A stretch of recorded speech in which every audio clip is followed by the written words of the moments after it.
Today I'm going to show you how you can turn those cheap Dollar Tree battery operated candles into spectacular vintage inspired drippy candles. Dollar Tree carries these battery operated LED candles, and what's really cool about them is that there is a timer on them. Now I picked these particular ones last year up from the store, but they have a different variety. They also have these other tall, slender ones that you can get. They carry those years round, but these are the new variety for the Christmas season, and I really like the base of those. But since I have these ones on hand already, this is what I'm going to use. I removed the suction cup, and I'm also removing the light bulb, setting that light bulb aside, and I'm going to be using some glue sticks. Now I know you have seen this technique several times before, but I'm going to show you how to do it just a little bit differently to create more of a realistic wax strip. You want to pull up the glue down at the bottom and then pull the glue gun tip up, and you're going to create a nice drip. It creates a more natural, realistic drip. If you look at candles, the way they drip, they start slender at the top and then they build up at the bottom. When you pull up your hot glue at the bottom and pull it up, that's what creates that look. I'm going to create all these drips at various heights and lengths.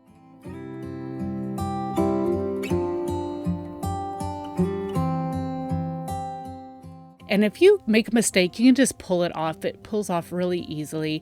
You also want to make sure you remove any of those hot glue strings because it will affect the look of this particular project. I'm allowing some of the hot glue to just kind of pile up underneath the light bulb on the rim.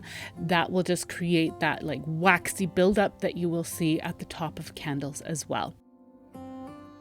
I'm going to allow the glue to set up, and you can see I've got this one all filled in and it looks so cool, removing some more of those glue strings. And I decided I would do two of these. I'm going to show you two different ways that you can create these drippy candles, and I think these turned out really well. For both of them, you want to give them a coat of some gesso. Gesso is a primer. I've got a video all about it down in the video description. I just go more in depth as to why I love to use gesso on my craft projects. The biggest thing with gesso is that it preps your surface to accept paint. So I've seen it where lots of people will just paint directly onto these plastic items, and over time it will chip off. I've found that if you give a coat of gesso, it really helps the paint to adhere. And I don't know about you, but when I'm making a project like this, I want it to last. I don't want to have to repeat this year after year after year. I've got other candles that I've created that I'm going to be showing you. I'm going to have those linked down below on how you can create grungy candles, and they've really held up all these years. So I'm letting the candle portion dry, and now I'm going in and I am going to give the base of mine a coat of gesso as well, because I want to change out the color. Now you could use spray paint, but I wanted it to look more like brushed metal, so I'm going to be using paint. Again, if you see the newer variety or versions of these candles, you won't have to paint this base if you can find those brushed brass or bronze style. The gesso is all dry. You want to make sure it's dried completely. Now I'm going to be using some warm cream or warm white craft paint. I'm going to give the candle portion 2 to 3 coats. Now it really depends on the quality of your craft paint. It'll determine how many layers you need to apply. I was just using some really cheap stuff, and I actually had to make up this color by mixing a few different paints together, and it turned out really well. So I'm going to, like I said, giving 2 to 3 coats of my paint, and I'm allowing it to dry really well in between each coat. You don't want to forget to prep your light bulb as well. So it did get a coat of the gesso, and now I'm going in with the craft paint and I'm wiggling the paintbrush back and forth just a little bit so it gets right into all the grooves. The candles are dry. I'm going to give this a coat of matte varnish. Now, I do several different steps. Again, I'm really wanting this to hold up. So I'm putting the varnish onto the candle portion. This will help to seal the craft paint, and then also it will help to prep the surface for the next step. So I'm going to actually be leaving one of these candles just plain. So you can see here on the light bulb, I did get a little bit of gesso and paint on there, so I'm just scraping it off. It scrapes off really easily when you apply a little bit of pressure. And now I'm going to go in and seal that up with the matte varnish as well. Again, I wanted to really protect the paint up to prevent any of it from chipping off.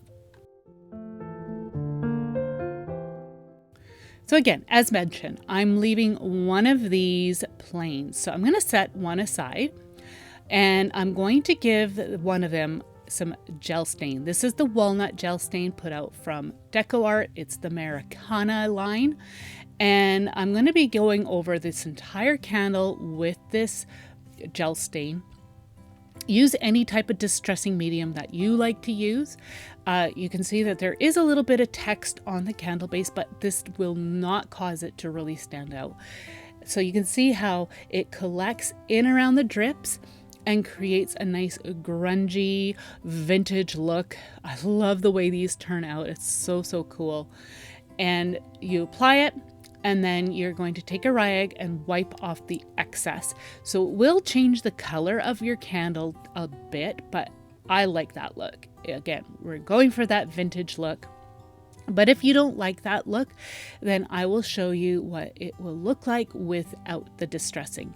Don't forget our light bulb. Again, we're going to go in and just apply that by taking your brush and wiggling it back and forth so it goes into all those little crevices. That's where all the grime really builds up. Remove all the excess with the rag.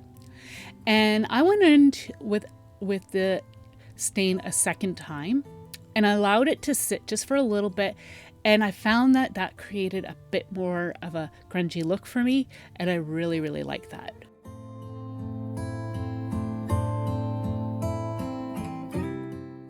So I've set the other candle aside to allow the gel stain to set. Now for the one that I have not distressed, I'm going to paint the base with this brown metallic paint that I think I got it from my local dollar store. I can't remember for sure, but it's like a brushed bronze color.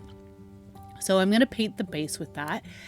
And I will be painting the distressed base as well with the same color, but I'm going to be doing a bit of a different technique to that.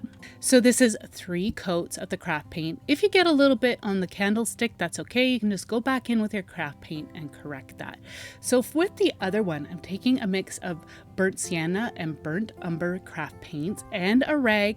And all I'm going to do is dab a little bit on my rag and press that onto the brushed metal look of our candlestick base, and you can see it creates more of a rusty finish, and you can see the difference between the two here.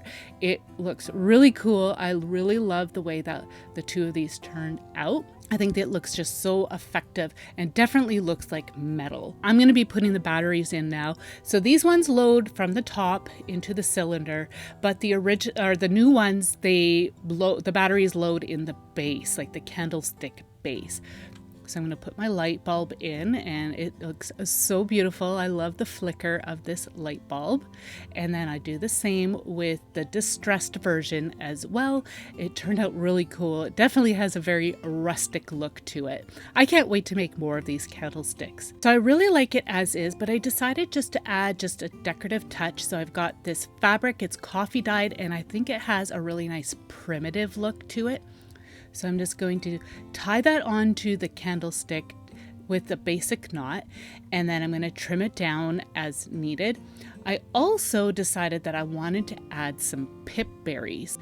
So I got my pip berries from Dollar Tree. They have carried these for several years now, and they come in different colors.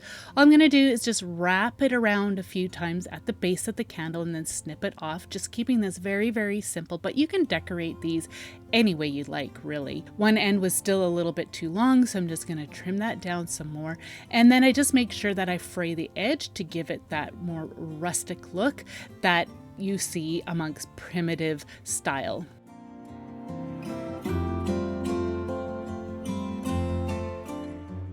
And then for the other candlestick, I decided just to keep this one simple as well. It looks very beautiful and elegant. It kind of has a bit more of a Victorian look to it. So I decided to add some lace to the base. Just again, keeping it very, very simple. I'm just tying a simple knot, but again, you can dress this up as much or as little as you want. You can tuck these onto your table or into a wreath. You can put them in the window, wherever. I think they are just absolutely beautiful. Again, I can't wait to make some more of these gorgeous candles. I do have some more battery operated candles that I have created for you here, and I'm going to have all those videos linked in the video description for you.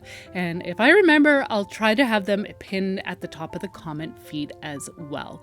So here's my collection of battery operated lights. They look so, so beautiful together, especially amongst all the pretty little trees that I have made as well.